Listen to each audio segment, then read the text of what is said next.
I go by TStarNay. Big up the flow poets in the house. Fisky, thanks for having me down. It's funny because this kind of topic I've never spoken outwardly about, but of course I've always had these inner conversations. So I'm going to start with one that is kind of one to big up yourself, because I think we can get lost in the world of forgetting that you can be the shit sometimes. So this one starts on something called metacognition. Metacognition is cognition about cognition.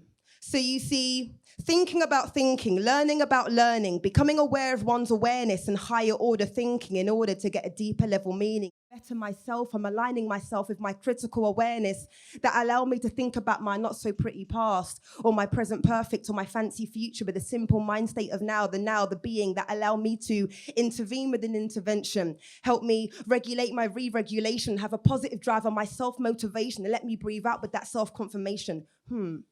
The potential impact of this approach is high, as I have heard it's difficult to achieve that pupils, meaning you and I don't understand what's required to succeed. Then it's likely you will mutter under your breath as you've allowed the root word meta, meaning beyond, to go way beyond you. That then teaches you patience. It's okay to have patience. There's levels to this. As the saying goes, metalate them better, but never dictate without knowing what you really know is better. That's the saying, right? I'm just saying, right? You need to harness your thinking in order not to tarnish the goodness that has not yet been discovered, that has not yet been meta-conditioned into a condition, the mindset you ironically can't get your head around. And they asked me what heat I cooked this sauce on. They asked me what heat I cooked this sauce on. I told them, let the question boil over and let the hype around it simmer down. I told them I'm off the gas mark. The steam I let off is way beyond your Fahrenheit, so please leave a quit with the gas mask. This year is called cooking up a storm.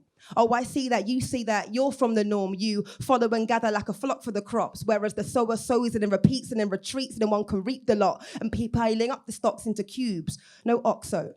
See, 2018 was the year it was all about, so let me vent so hard into the atmosphere, I shift the wind and turn it into kinesthetic energy. Many people telling me their energy is overlaying ahead of me and they're bummed when they can't find my frequency, like, say I do telepathy. But to exhale these toxins I've inhaled by odd bins, I need to surround myself with my golden arch wings. I'm loving it. So I can fly away majestically in educating greater streams and simply serve the purpose that was sent to me. Or let me mind my own and grab my book and sip my tea.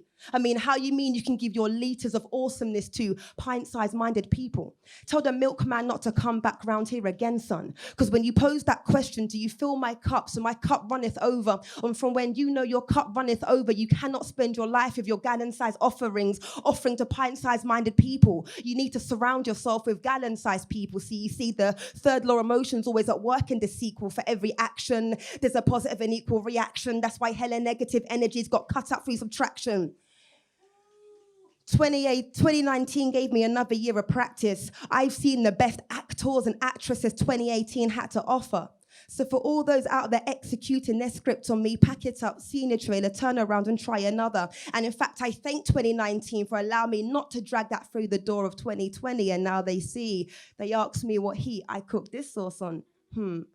See, the last time I answered that question, I let the pot explode. However, this time I contain the secret sauce while I watch the unseen energy evaporate, where I merely bring myself up to the boil and gently let out the steam. How you mean it's time to level up now, you see? It's 2019. Thank you.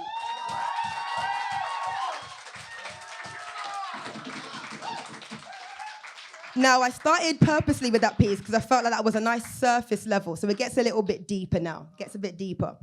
So this piece is analogy around school. So I'm an educator, but this piece was just before I went into teaching.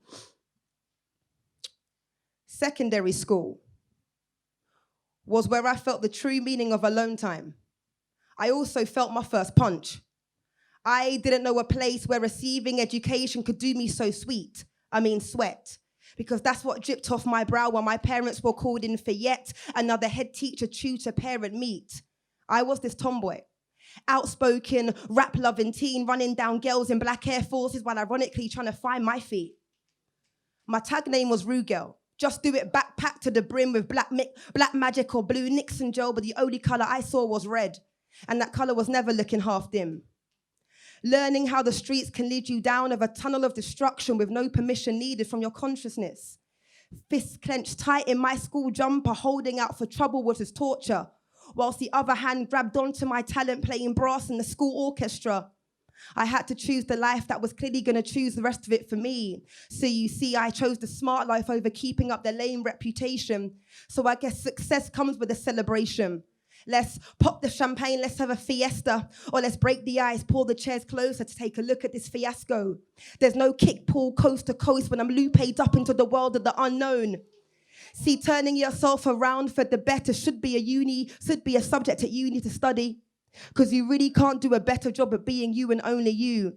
And in fact, that degrees can be achieved in 3 or 4 years. That would be a lifetime dedication of sleepless nights in the library. That's a degree of endless refills of coffees, endless redrafts of essays, because the topic of your life just keeps changing.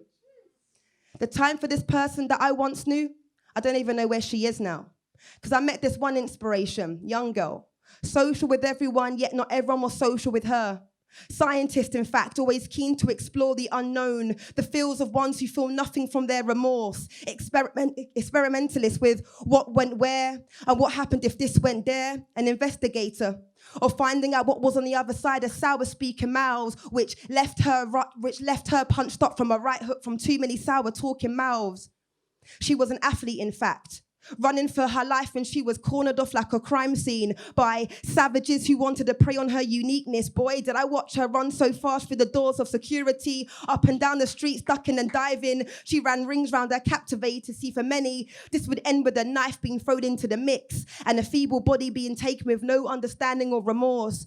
But this girl was being watched over by the guards of heaven, and the big hand on her clock struck, but it wasn't her time yet. See, this girl changed degrees and began to study a subject called watching her own back. And there she studied a module called short-term temper with the subheading colours because she was always seeing red. She meddled in karate, which gave her a leg to stand on while she psychicked out her enemies and carted out the chumps. Music, I think, was her second-term module, as she found herself placing beats into bars and bars into music, self-taught Cubaser and dabbler on the Fruity Loops. She defo needed to take more than an 8-bar rest because the anger started to make her fruits go looped. But she banged out exams and was rewarded with spots in music schools. That's what I heard from her friends. The girl turned them all down. She moved out and made friends with peeps across town. And this was the first time she turned her temper around. Her next module, friendship. She never studied this before. She bluffed it in the seminars and still managed to grab a top score. She met a couple jealous cunts and kept a couple true ones. She failed her module of keeping friends because she lost her best friend at 2-1. She lost her best friend at 2-1 just before receiving a 2-1. And she only made 2 true ones, and now her 2 just stood at 1. She spoke to her every day on the same day she passed away. One was living in France, one was studying in LA. They simply reached out on Facebook to say hey and touch base. Little did they know her life was about to be ended that day. Bike crash, instant impact, painful process. She's still healing now. This shit is no painless process. I heard she went to graduation, dedicated her success to her friend. Then I heard she was back in town, back on the study and flexing again. She now did a master's of living life for those who cannot live again. And she says she's more blessed than ever and dedicates her success to her friend who gives her more strength than ever to complete every task set to date. And when she feels like she's crumbling, unsteady, her best friend tells her, breathe, smile, you got this, you ready? See, this girl I once knew who gave me the inspiration to push on with everything when I had no one, nothing, not a pot of nothings, smash success and see it through. Shit, I do recall where the fuck she is now. If the person growing up stood up here right in front of you, the pain never leaves a soul. But my best friend's souls here allow me to move a room. Speaking out of pain and transform into artwork is my best form of medication with dealings of endless hurt. Thank you.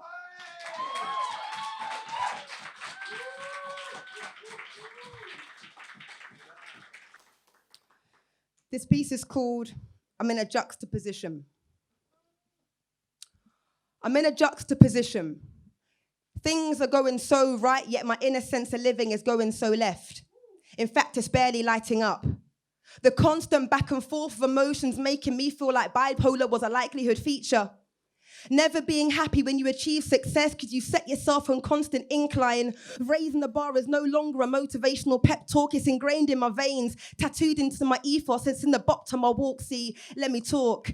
It's an everyday norm when your biggest enemy in the mirror is yourself looking back at you, telling you what's next, ticking off one goal, then be gone ticking off the rest. But for some, your ticked off goal is an achievement in its own right. See, many wish they could take some of that talent and place it into their own pie. But who am I to become immune to praise? Because the levels are no longer levels to amaze me. The kicks downs, the step backs, the let downs, the step backs have made me only work at my own peak, only work to my own strength. The nature of survival of the fittest translates to me is, if my life depends on getting through the next stage, then shit me. I've invested all my eggs into the one basket. But when life is on an up, I still struggle to feel elevated. I struggle to contain the need to brush it to the side, like how my parents do.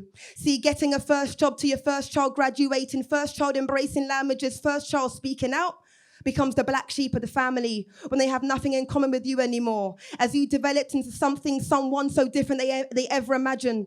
The combos in the family room, dining room become as fake as your friends on Instagram. The way you seeing you is the way you see versus you versus you versus true versus you versus who? It's the question mark I place every time a conversation is made. I feel the burning anger bubble as productive conversation become a burst of emotion and anger. You're an adult now, so you're in control of doing what you want to do. That phrase I can't take so lightly. In reality of you becoming you becomes a mere distance of common ground. Parents being married 30 years. For half my friends, that is a wish they had. A stable, supportive family, comfortable living, cute little Benz on the drive. They turn around saying, "Nay, man, you live in the life." But behind the glass porch door, the echo of a silent house, yet filled with three bodies, but the voice of just one mouth, is the irony. The feelings in being left out of a family that moves in a pre-established group. Ever heard the saying, 2 companies and 3's a crowd? Well, I guess I let myself out. I guess I let myself be. See, breaking out of the nest, not because you choose to rebel, because you're not being true to yourself, is a tough exit to make. Because if you fly wrong and burn some bridges, your resources to build it back up might fall in a short stick. And you got to adapt to your short list, your short days at the end of your week, but your week hasn't ended. End of the week for me, constantly regretting every hour wasted if it's not transformed into something of progress. I'm addicted to succeeding and blowing up everything I invest myself in. Credit where credit is due. It's a phrase and concept way overused. In fact, for a goal addict, the feeling of satisfaction sitting back on a high wave and embrace the reward is terminology way overdue. Your passions and your talents make you feel ever so on edge, because for many they say fix out yourself onto one craft and do that damn well. Well, I'm sorry, my craft is the art of doing many things damn well, and now my mind is on hyperdrive. The temptation to begin a new project, set myself another set of goals to fulfill them well and move on to a better self is an addiction. I admit it, I'm an addict to pursuing everything I ever wanted at every given time, every hour, because progress looks at me and awaits. Because the side effects are going home to a silent house with silent supporters who have no idea been suffering in silence. So you come to platforms to perform. But for you, this may be a performance. But for me, it's not about being listened to, but being heard. My fear is not failure anymore. My fear is knowing I can't be myself within myself anymore when I'm surrounded with just myself anymore. Because you've changed into something your parents don't choose to love or hate. They are morally assigned to you until further notice. Yet morally speaking, I wish for the days my parents would turn around and ask the dates of my next performance, because the last one you came to, guys, was in 2005. But I promise you, dear parents, my art has grown since then, and until then, grab an outdated skybox and tune into my life for a second. But I'll stay battling in silence in this juxtaposition, because the addiction to succeed is due to not being given credit when the credit is due. So I assume I must achieve more until I hear the words, "You smashed it. Let's go out for dinner and celebrate." But still I still wait here waiting and hope one day you open your ears and tune in, because the child right here sings a beautiful tune.